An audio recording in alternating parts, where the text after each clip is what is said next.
I'm wondering how you reconcile that with the fact that we only got 3.1% year-over-year wage growth in that report. What does that tell you about employment? And by all standards, compared to, say, a month ago or a year ago, are we closer or farther away from full employment or maximum employment?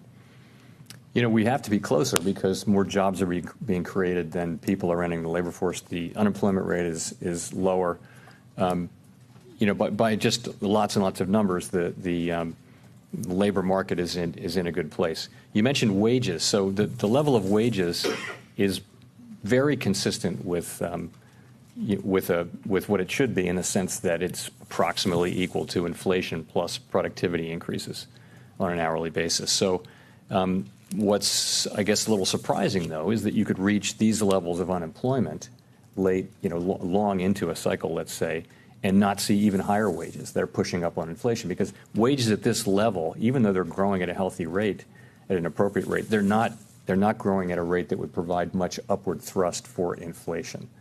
So, we watch all of this very carefully, and I think we're very careful about not assuming that that there's no more slack in the labor market. We've all lived through, when I got to the Fed, we were in the 8% plus range, and it's just gone down and down and down, and you haven't seen wages picked up. You haven't seen real signals that we're at maximum employment. You have seen a tightening labor market. The surveys that I mentioned will all show that the labor market has tightened, but not over-tightened.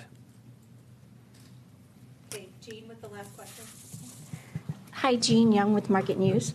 I wanted to ask, did the FOMC discuss a change to its balance sheet policy at this meeting, perhaps ending runoffs earlier than planned? And would the committee be inclined to do something like that if it lowers rates before September?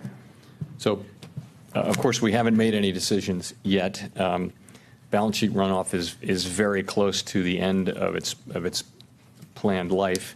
I would say this: if we do provide more accommodation, again, we haven't really addressed this, but if we do provide more accommodation, we'll certainly keep in mind what we said earlier this year, which is that we'll always be willing to adjust balance sheet policy so that it serves our dual mandate objectives. Thank you very much.